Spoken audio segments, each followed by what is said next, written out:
Hola a todos, vamos con este nuevo vídeo que es sobre el punto 4.2, sobre cambios de variable y luego coordenadas polares, elípticas, cilíndricas y esféricas.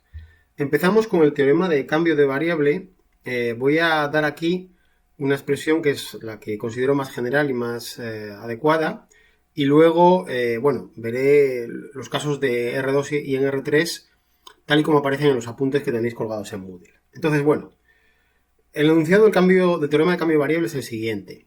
Sea A un subconjunto de Rn acotado, sea G una función que va de A a Rn, que sea inyectiva en el interior de A, que sea de clase C1 en A, y tal que la imagen de A por la función G, es decir, G de A, tiene contenido positivo. Contenido, recuerdo que vamos a entenderlo como el área de un conjunto en R2 y el volumen de un conjunto en R3.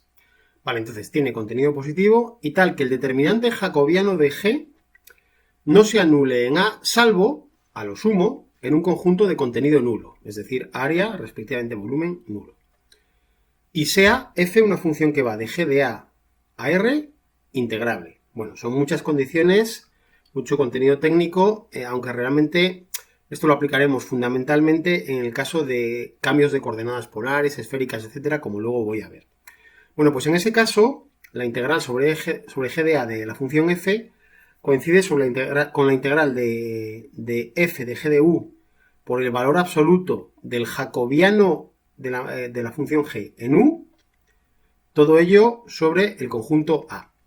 Bueno, en fin, este teorema es bastante abstracto, pero, a ver, podéis recordar cuál era el teorema en cálculo 1, es un caso particular de este, en el que el determinante jacobiano aparecía como la función, la G', la derivada, y esencialmente es lo mismo. Vamos a verlo ahora en R2 y en R3, a ver si se entiende un poco mejor.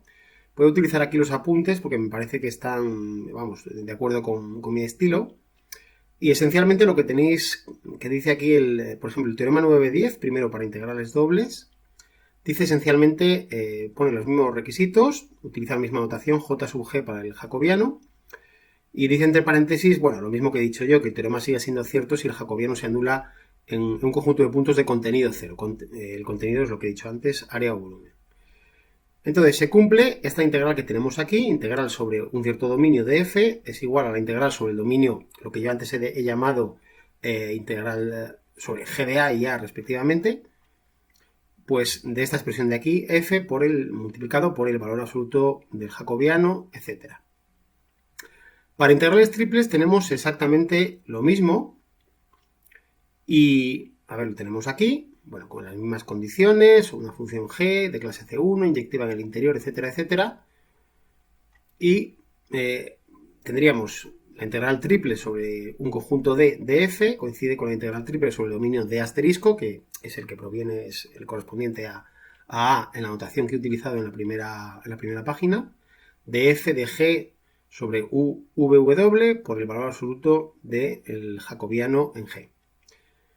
Y esto yo creo que lo mejor es entenderlo con ejemplos, es decir, hacer varios ejemplos en coordenadas, que es lo que voy a hacer ahora para que se entienda cómo se realiza, cómo se utiliza esto en la práctica. Entonces, vamos a ir viendo las coordenadas polares, cilíndricas y esféricas. Aquí también voy a utilizar los apuntes que están colgados en Moodle, pero con la salvedad de que hay alguna gráfica que me parece que no quedaba muy clara y yo he añadido alguna gráfica mía, y también he tenido que añadir las coordenadas elípticas porque no aparecen en los apuntes. Entonces, primero, coordenadas polares. Yo creo que las conocéis de cálculo 1 y desde luego de física, pero bueno, por si acaso las repasamos.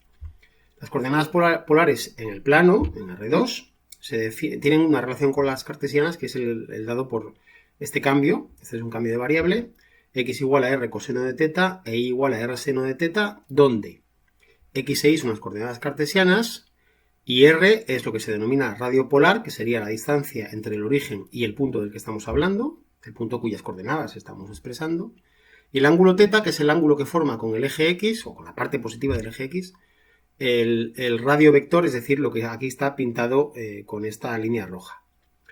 Entonces, de esta forma, la letra R puede variar entre 0 e infinito y el ángulo θ puede variar entre 0 y 2pi con, abierto en 2pi.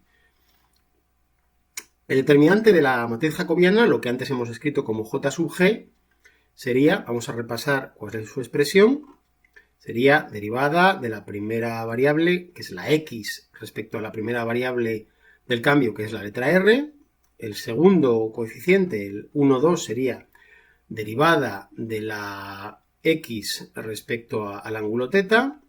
El 2, 1 sería derivada de la letra i respecto a R. Y el 2, 2 sería en derivada de la letra i respecto al ángulo θ, ¿no? Entonces, bueno, haciendo las derivadas correspondientes me queda esta matriz de aquí, esta que vemos aquí, cuyo determinante es R. Es decir, no perdamos de vista, entonces la jacobiana es la matriz, que contiene las derivadas. El jacobiano es el determinante de la matriz jacobiana, es decir, en este caso R. Y lo que aparecería en el teorema de cambio de variable sería el valor absoluto del jacobiano, es decir, tiene que ser positivo. En este caso, como la R es positiva, pues simplemente aparece de esta forma. Después voy a por las coordenadas elípticas, que como digo no aparecen en los apuntes, pero que son análogas. Las coordenadas elípticas provienen simplemente de hacer un cambio en lugar de la misma forma que en las coordenadas polares, digamos que tendríamos para un radio constante, si variamos el ángulo θ tendríamos una circunferencia.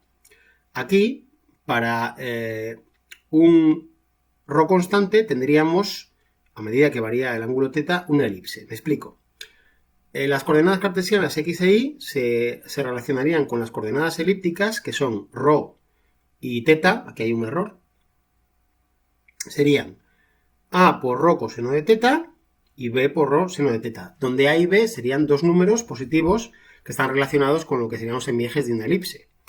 Entonces, el jacobiano de esta transformación sería, pues bueno, de la misma expresión que hemos visto antes en las polares, y aquí haciendo las derivadas correspondientes y calculando el determinante saldría a por b por ρ.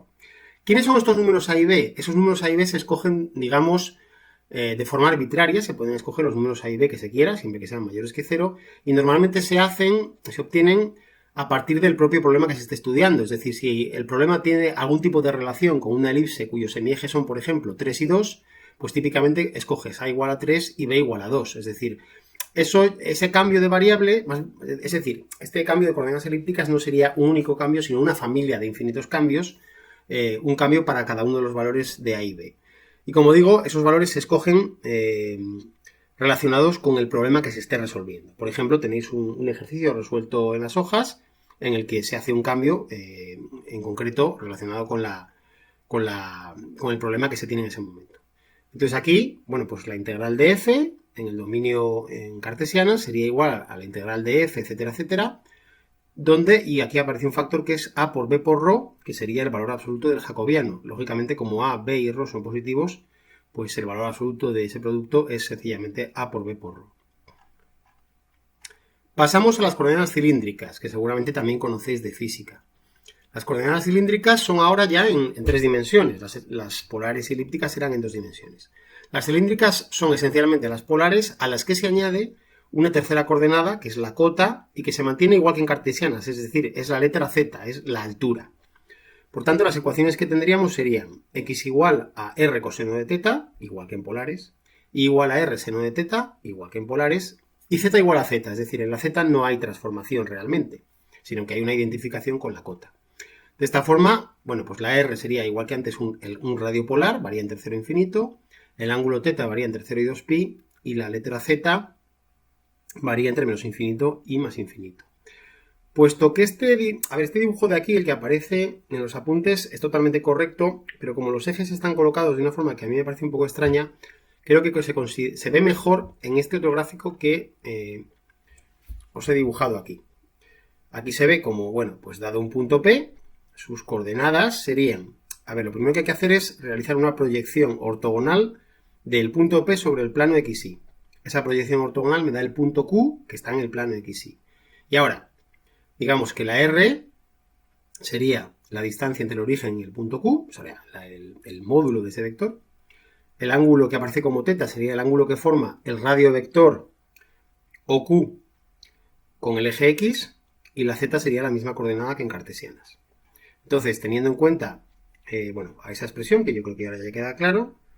El determinante jacobiano correspondiente valdría R, y la integral correspondiente, la integral triple, simplemente pasaríamos de las coordenadas cartesianas a las coordenadas cilíndricas, el elemento de volumen en cilíndrica sería dr por diferencial de teta por diferencial de z, y aparece una letra R que es ese valor del jacobiano, ¿de acuerdo? Y por último tenemos las coordenadas esféricas, que serían unas coordenadas que probablemente también conocéis de física. Tengo que hacer aquí un comentario. La letra phi que se utiliza en física suele ser un poquito distinta a la que se utiliza en matemáticas. Entonces, bueno, voy a hacer este comentario. De nuevo digo lo mismo, este dibujo que aparece aquí es correcto, pero a mí me parece que no queda totalmente claro porque los ejes están situados de una forma un poco extraña. Entonces voy a volver al dibujo de coordenadas esféricas que os he incluido yo en la página anterior. De nuevo tenemos el punto P como antes, y ahora tendríamos el valor R sería la distancia que existe entre el origen y el punto P, ¿de acuerdo? Y luego realizamos de nuevo la misma proyección ortogonal del punto P sobre el plano XY. Eso nos da el punto Q, y tendríamos el ángulo que se llama aquí teta, sería el ángulo que forma esta línea que está pintada en verde, es decir, la unión del origen con el punto Q, el ángulo que forma ese vector verde con el eje X. Eso sería el ángulo teta.